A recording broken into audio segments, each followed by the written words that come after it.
Oh, check that out. How'd you Check realize that out. I went to a doctor and he told me that I need to take magnesium. That makes a lot of So sense. what were we talking about? We were talking about how to fix that credit or how to help yourself out. Well, okay. Well, what about like savings? Because that's the thing that even you're very interested in talking about. How do you save? Well, I was talking about that in the beginning, which is you just have to 15% really, rule. I think having that goal in mind really helps with staying disciplined, because I think discipline is really what you have to have. And whether you're motivated by fear or you're motivated by a goal, pick your poison, but find something that makes it so that you are disciplined enough to not draw from that savings That's so account. true. Because just recently I decided, like Casey and I were like, all right, we need to look at our finances and see like, all right, we have our goal of trying to get a house. We also have a goal of making sure we don't fall behind on our taxes. Because now we have to do like quarterly taxes, which I never had to do before. Being an adult, you have to pay your own taxes, which sucks. Oh yeah, Because you not actually having get the all the paycheck. money first, Yeah. and then you have to give it away. Not Yeah, just like- adults, but like in the freelance industry Exactly. when you're Freelance. a self-employed. Because when you're an employee, they still take those taxes out. Yeah, and then you pay end them up getting for a you. refund check, which is really nice. But now I don't have that luxury, so I have to do it myself. So then that's a goal of like how much to put away for taxes every month, and then how much to put away for an emergency, which is like 3 months minimum of your salary that you should be saving and putting away. So it's like all these little buckets of savings that have really helped us save. Because with Casey, he also so his parents were really, really awesome and trying to help him get like his credit in line and stuff. But I don't really know like the extent of how much they actually taught him about finances. But me being his wife, it seems like he doesn't really know a lot about his finances. So we're trying to work on this together because I didn't have a lot of education growing up. And for him, it seems like they kind of just did it for him. So we're both learning together, but having those different piles of goals have really helped us a lot. Yeah. And what I really want to emphasize is I think that you should have your savings. And once you get good at like putting away money every month, you really should have part of that go into a either a higher interest savings account.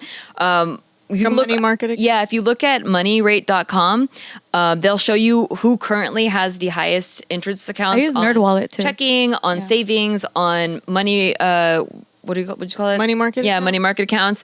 All of those on bonds, all of that stuff. They'll show you who currently has the highest interest rate. You should put a big chunk of that into something that's going to give you interest. And then the rest of it, you should either, if that's not going to a goal like travel, you should figure out like what you want to invest in long term so that your money is making you money.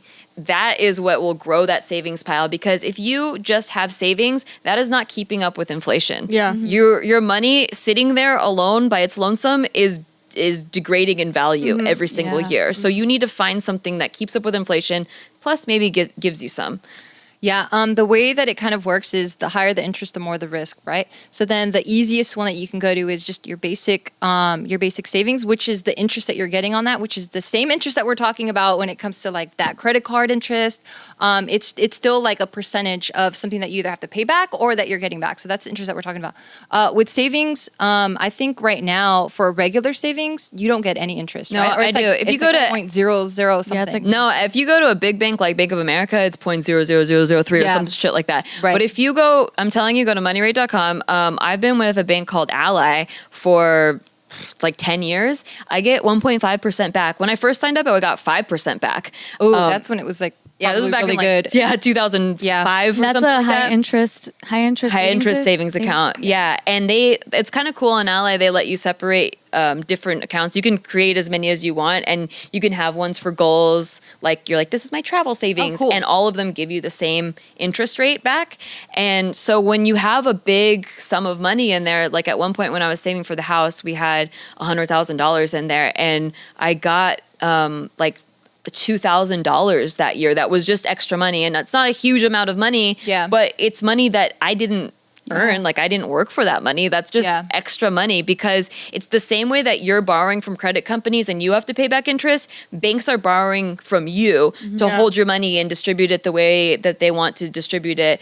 So they have to pay you back in interest. That's how it should work. But with big banks like Bank of America, they know that you need them more than they need you. Right. So they don't offer as high of an interest rate. Yeah, for the house that we're putting into right now, I'm using the Amex savings, and that's a high interest. I forgot what the rate was, but it's way better than we're getting with Chase. Yeah. That's a good point. And then the next tier after that, then you go into CDs.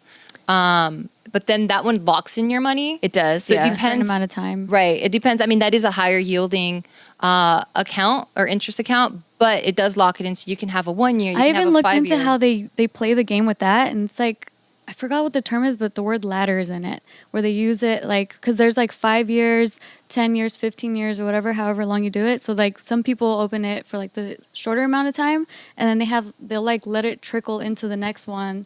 You know what I mean? It's kind of hard to explain, but like let's say I open one for 5 years, and then I open another one for 10 years. So when this 5 years is up, then it goes into the 10-year or like the next 5 year one. I forgot. I'm butchering it, but you can look this up. Or what's the point that you're making? The point is that you can play the system. You can play a game there where you can get the most interest without holding all that money for that amount of time. Oh, cool. 'Cause you're getting some money out because like they'll expire. So throughout time. Oh, cool. There's games you can play with that. Yeah. You're absolutely right. I've even seen people when I was working in K-Town, like these ajumas, like these older like grandmas and stuff, they knew how to milk the system really, really well. So what they would do, this gets a little bit more advanced, but I mean, it's not really that advanced. So they would get a credit card with the 0 APR for that year.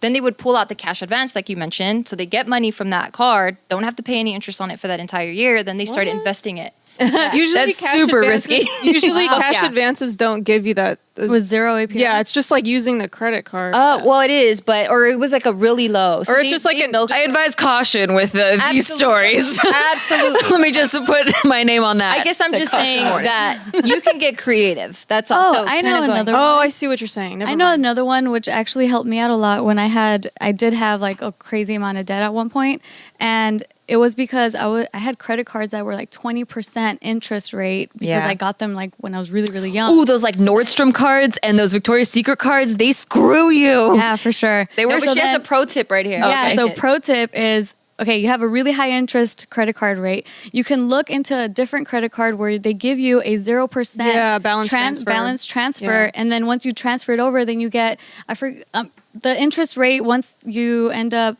I forgot how much once time you they give consolidate your debt. Yeah, exactly. Maybe a year. Maybe like about a year then that's when they start charging you their interest. But usually, especially if you had credit for so much time, then by that time, that interest rate will be a lot lower than the first credit card that you had like 20% interest. Yeah, that's a great So you tip. capitalize on always getting the introductory rate of a Yeah, credit card. exactly. Yeah, going to yours, that's one of the things that really fucked me over. Yeah. Was getting the Old Navy, Yeah. the fucking Department Victoria's card. Secret. And I I had didn't an pay Express attention. one, and I worked at Express, and so I bought a bunch of shit on my own credit card where I was working at Express, and then I just quit the job, and then I wasn't able to pay it off. Oh, shit. That's the life of a 19-year-old. No, but those APRs on those cards are so bad. fucking high. They're super, super high. Yes. But they give you like all these incentives that as a young person, you're like, ooh, I get $20 back if I spend $5,000 I get it or for 5% on this one purchase if I sign up right now. It's like $2. Like,